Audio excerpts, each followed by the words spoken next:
আমাদের জ্বালাই করা কমপ্লিট। এখন আমরা একটা জ্বালাই বাকি রাখছি, সেকশনটা। আপনার সেকশনটা এখন আমরা একটু ইগুলা চেক করে নিব।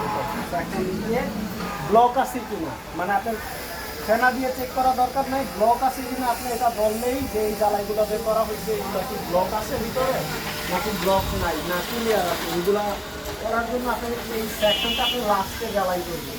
তাহলে আমরা এখন কম্প্রেসারটা চালাবো। এই যে কম্প্রেসার চালাইছি, এখন আমরা প্রেশার ধরবো। প্রেশার ধরলে যদি হাওয়া না আসে এই দিক দিয়া, তাহলে আপনার এই জ্বালাই ব্লক আছে। আর যদি টোটালি প্রপারলি সুন্দর করে হাওয়া চলে আসে, তাহলে আপনার সব জ্বালাই ওকে আছে, কোনো লিক নেই। চাইলে আপনি ফেনা দিয়ে হুইল পাউডার বা সাবানের গুঁড়ো দিয়ে সাবান দিয়ে ফেনা বানায় এগুলো আপনি লিক টেস্ট করতে পারেন। যেহেতু আমার কনফিডেন্স আছে আপনার, যেহেতু মানে লিক নাই, জ্বালাই সব ঠিক আছে, তাহলে আমি চেক করবো। আমি জাস্ট এইভাবে দেখবো ব্লক আছে কিনা। পুরো জ্বালাই ক্লিয়ার আছে, অল ওকে আছে। একটা জ্বালাই করে ফেলবো, আমাদের চেক করা শেষ, ব্লক আছে কিনা বা লিক আছে কিনা এদিকে। এখন আমরা লাস্ট এই পয়েন্টটা জ্বালাই করবো।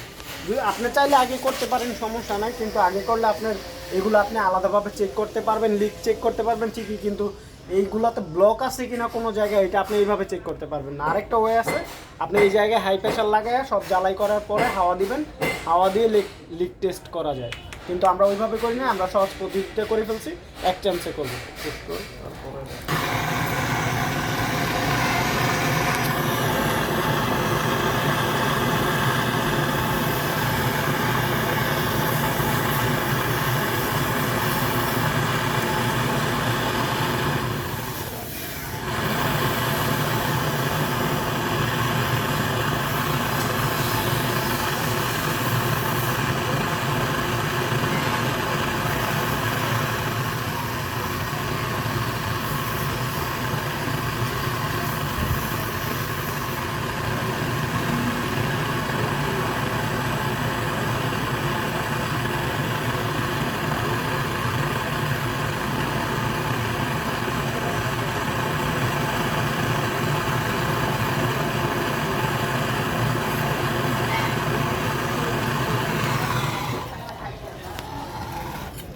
আমাদের কমপ্লিট।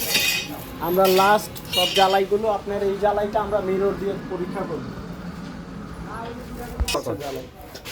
এবার আমরা দেখবো জ্বালাইটা পুরো ঠিক আছে কিনা সব দিক দিয়ে। রাউন্ড একটা গ্লাস নিয়ে আয়না দিয়ে চেক করব কোনো দিক দিয়ে কোনো জ্বালাই মানে হচ্ছে আপনার ব্লিজিং যায় না এরকম আছে কিনা, না পুরোটা ঠিক আছে, এগুলো আমরা দেখে নিব। যদিও আমরা আগে লিক টেস্ট করছি, তারপরে আমাদের জ্বালাইটা আমরা এইভাবে পরীক্ষা করতে পারি সহজেই খুব।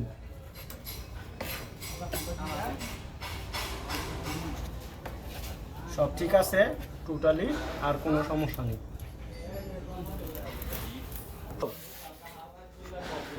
এখন আমরা লো প্রেশার লাগাবো। লো প্রেশার লাগানো হয়ে গেলে আমরা ভ্যাকুয়াম করতে হবে আমাদের ভিতরের যত হাওয়া আছে। লো প্রেশার লাগানোর পরে এগুলো আমাদের বের করে তারপর আমাদের গ্যাস চার্জ করতে হবে।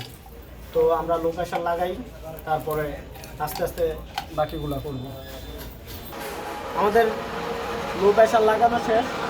এখন আমরা চাইলে এটার ভিতরের ফ্রিজের ভিতরে যত হাওয়া আছে, চাইলে আমরা এই ভ্যাকুয়াম পাম্প দিয়ে, এই যে আমাদের ফ্রিজের কম্প্রেসার দিয়ে ভ্যাকুয়াম পাম্প বানানো, আমরা চাইলে এটা দিয়ে ভ্যাকুয়াম করে সব হাওয়া বের করে গ্যাস চার্জ করতে পারি। কিন্তু আমরা এটা দিয়ে করলে মিনিমাম আমাদের 45 মিনিট সময় লাগে, 45 মিনিট।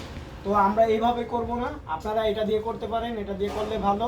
আপনারা চাইলে শর্টকাট করতে পারেন। আমরা ফিল্টারের এই মাথা কেটে ফেলবো, এই মাথা কেটে আমরা ফ্রিজের কম্প্রেসার চালিয়ে দিব। এই মাথা কেটে আমরা এখন ফ্রিজের লাইন অন করে দিব। অন করে দিলে যত হাওয়া আছে ভিতরে সব এই মাথা দিয়ে বেরিয়ে যাবে। আমরা কানেকশন দিচ্ছি, এই যে দেখছেন, আমরা কোনো একটা মগ বা 4 ডিবায় পানি নিয়ে আমরা চেক করব হাওয়া বের হচ্ছে কিনা।